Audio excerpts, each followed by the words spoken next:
Get in to the thing. మనకు first thing వచ్చేసరికి నేను వివిధ రకాల కేటగిరీ ఆఫ్ స్టూడెంట్స్ని నేను చేశాను. జనరల్గా కొంతమంది స్టూడెంట్స్, మీ అబ్బాయి అయినా అమ్మాయి అయినా కొంచెము ఎంపీసీ చేరి మ్యాథ్స్లో అంత ఎక్కువ మార్కులు రాకపోవచ్చు, ఆర్ మీరు అనుకున్నంత 90-85% కాకుండా పాస్ అయ్యాడు, జస్ట్ పాస్ అయ్యాడు, కానీ మ్యాథ్స్ అంటే ప్రాబబ్లీ చిన్నప్పటి నుంచి కూడా స్కూలింగ్ నుంచి కూడా మ్యాథ్స్ అంటే ఇంట్రెస్ట్ లేదు. మేబీ నేను ఇప్పుడు మళ్ళీ ఇంజనీరింగ్లో జాయిన్ చేపిస్తే మళ్ళీ బ్యాక్లాగులు వచ్చి మళ్ళీ ప్లేస్మెంట్ కాకుండా మళ్ళీ తలకాయ నొప్పి మీకే తయారవుతాడు. ఎవరైతే మీరు కనుక పేరెంట్ చూస్తున్నట్టు అవుతే మీ పిల్లలు గనక మ్యాథ్స్ గనక ఇంట్రెస్ట్ లేకపోతే ఒక అద్భుతమైన కెరీర్ ఆప్షన్ ఉంది, అది నేను డిస్కస్ చేస్తాను.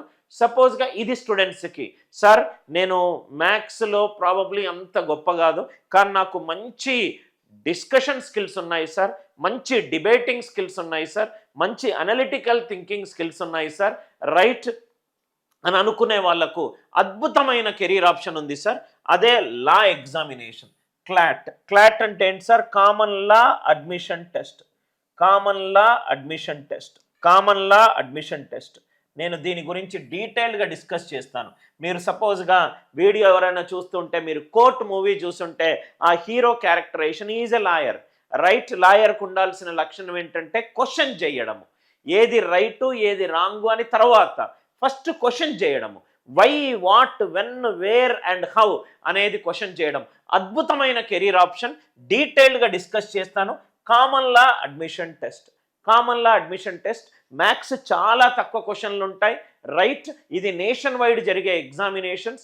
ఏ యూనివర్సిటీలకు అడ్మిట్ ఉంటుంది, ఎప్పుడు ఈ ఎగ్జామ్ జరుగుతుంది, ఎగ్జామినేషన్ ప్యాటర్న్ ఏంటి, చదివిన తర్వాత మనకు కెరీర్ ఆపర్చునిటీస్ ఎలా ఉంటాయి, అన్ని డీటెయిల్గా డిస్కస్ చేస్తాం. ఇది first layer of students.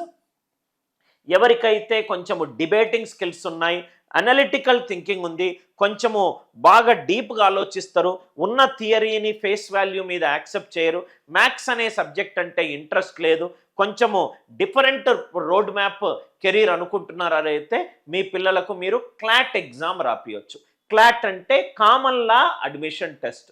Second thing వచ్చేసరికి, సపోజ్గా నేను ఇంతకుముందు క్యాట్ ఎగ్జామ్కి ట్రైన్ చేసేవాడిని. ఈ క్యాట్ ఎగ్జామ్ అనేది గ్రాడ్యుయేషన్ తర్వాత ఎగ్జామ్ రాసి మీకు మంచి పర్సెంటైల్ వచ్చి, మీకు 10th స్కోర్ బాగుండి, ఇంటర్మీడియట్ స్కోర్ బాగుండి, గ్రాడ్యుయేషన్ స్కోర్ బాగుండి, కోకరిక్యులర్ ఎక్స్ట్రా కరిక్యులర్లో మీరు బాగా చేసినట్టు అయితే మీకు IIMsలో సీట్ వస్తుంది.